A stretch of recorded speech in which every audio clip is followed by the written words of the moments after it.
Hello दोस्तों, आज की वीडियो में देखेंगे मुग़ल काल की साहित्य कला। इसकी विशेषता के बारे में आइए समझते हैं कि जब भारत में बाबर का प्रवेश हुआ तो वह शुरू में 4 साल युद्ध में ही लड़ते रह गया। उसको कुछ ज़्यादा समय नहीं मिल पाया कि हम स्थापत्य कला के क्षेत्र में कुछ निर्माण कर सकें। लेकिन हाँ, उसे बहुत ही पसंद था।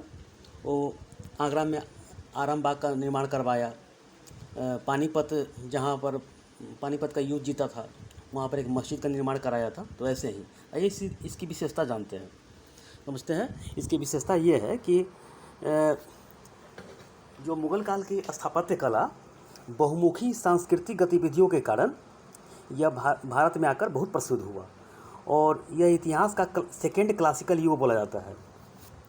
एग्जाम में पूछा जाता है कि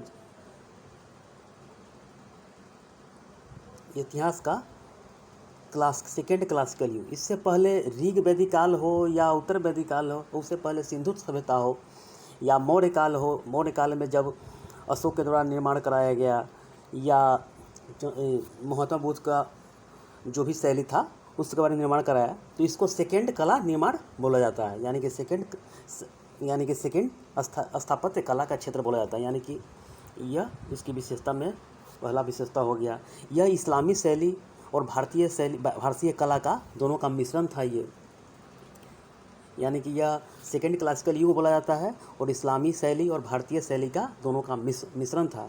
क्योंकि इस्लामी शैली जो कि फारस यानी कि मध्य एशिया से जो मुग़ल वंश आया था, जो कि बाबर आया था, वो तुर्की क्षेत्र समरकंद के क्षेत्र से आया था।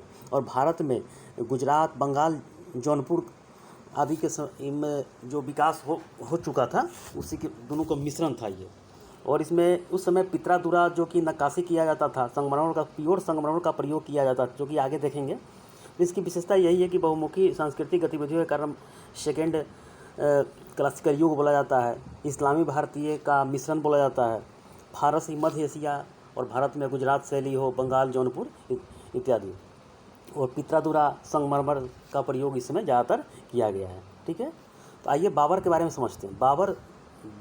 बाबर जो कि भारत में 4 साल रहा और 4 साल में 4 युद्ध लड़ा। उसके बाद वह 1530 ईस्वी में मर जाता है। उसके बाद स्थापत्य कला उसी के समय में शुरुआत होता है। तो वह पानीपत के निकट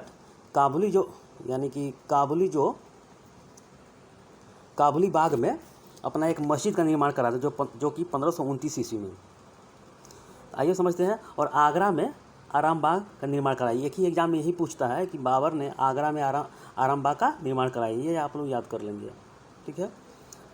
और उसके बाद और ज्यामिति यानी कि जो ज्योमेट्रिकल प्रोसेस के द्वारा, यानी कि मेथड के द्वारा एक उद्यान कराया आगरा में निर्माण, जिसे नूर अफ़गान भी कहा जाता है। तो ये आप लोग याद करके रखेंगे बाबर के बारे में। स्थापत्य कला की शुरुआत इसी ने किया था। इसी समय 4 साल युद्ध में लड़ते लड़ते वो मर गया वो। और पानीपत के निकट काबुली बाग में एक मस्जिद का निर्माण कराया 1529 ईस्वी में। और आगरा में आराम बाग का निर्माण करवाया और ज्यामितीय विधि पर एक उद्यान आगरा में लगवाया, जिसे नूर अफ़गान कहा जाता है। बस इतना ही आप लोग याद करके रहेंगे सिर्फ। और मुग़ल काल के स्थापत्य की यही विशेषता के बारे में सिर्फ सेकेंड क्लासिकल युग बोला जाता है, इस्लामी और भारतीय शैली का मिश्रण।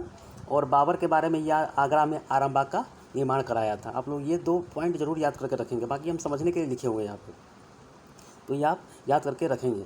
आइए सेकेंड समझते हैं। हाँ, और हुमायूं के बारे में आइए। हुमायूं जो कि 1540 ईस्वी में जब शेर शाह से उसका युद्ध होता है, तो वह यानी कि शेर शाह उसे पराजित कर देता है और खदेड़ कर भगा देता है अफ़गानिस्तान के क्षेत्र में, ईरान के क्षेत्र में। तो वह चला जाता है। तो भारत में उसका यही है दिन, उसका पूछा जाता है।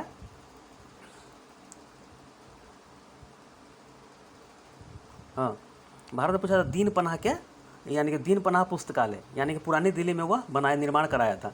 यहाँ पर दीन पनाह नगर भी बनवाया था हुमायूं ने, और जिसे पुराना किला भी कहते हैं, जो कि अभी भी दीन पनाह नगर है। वहाँ पे दीन पनाह पुस्तकालय भी दिल्ली में है वो। और हुमायूं का मकबरा हाजी बेगम, यानी कि हुमायूं की विधवा बेगम बनवाई थी, जिसे बेगा बेगम भी कहते हैं। यह दोहरी गुंबद वाला भारत का पहला मकबरा था। यह दोहरी गुंबद यानी कि 2 गुंबद ऊपर से लगा हुआ भारत का पहला मकबरा था।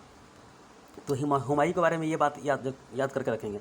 और लास्ट में वही दीन पनाह पुस्तकालय से वह गिरकर उसकी मौत हो गई उसकी। तो दीन पनाह पुस्तकालय जो कि निर्माण दिल्ली में कराया, दीन पनाह नगर निर्माण कराया जो कि दिल्ली में ही है, पुरानी दिल्ली में है, पुरानी किला है, ठीक है। उसके बाद हुमायूं का मकबरा हाजी बेगम उसकी विधवा पत्नी ने बनवाई थी, और यह भारत की दोहरी गुंबद वाला यह मकबरा था, मकबरा है अभी भी, ठीक है। तो यही हुमायूं के बारे में इतना बात याद करके रखेंगे। और शेर शाह के बारे में, जो कि जो शेर शाह ने पराजित किया था हुमायूं को। तो हुमायूं जब दिल्ली पर शासन यानी मुग़ल को ख़त्म कर दिया था, तो दिल्ली पर शासन करने आया था, तो उसी समय वह निर्माण कराया था 1542 ईस्वी में किला ए कोहना। कितने एग्जाम में, दरोगा के एग्जाम हो, PCS एग्जाम में, सर हर एग्जाम में पूछा जाता है ये। किला ए कोहना, शेर शाह ने इसका मस्जिद का निर्माण कराया। किला ए कोहना, ये 10 बार बोलेंगे आपको जरूर याद हो जाएगा। दिल्ली के पुरानी यानी कि दिल्ली के पुरानी किले के अंदर है ये, दिल्ली के पुराने किले के अंदर, यानी किला ए कोहना 1542 ईस्वी में। कभी दो टाइप से क्वेश्चन पूछा जाता है इसमें। किला ए कोहना किसने बनवाया? शेर शाह। कब बना? 1542 ईस्वी में। बस यही आप मस्जिद के बारे में ये बताया गया है। इसी परिसर में शेर मंडल यानी कि अष्टभुजा पर यह 3 मंजिल मंडप का निर्माण कराया गया था। यानी कि 3 मंजिल का मंडप जो होता है, उस मंडप का निर्माण कराया गया था, यानी कि अष्टभुजाकार मंडप था ये, ठीक है। यानी कि और बिहार में सासाराम यानी कि आधुनिक रोहतास बोला जाता है उसे।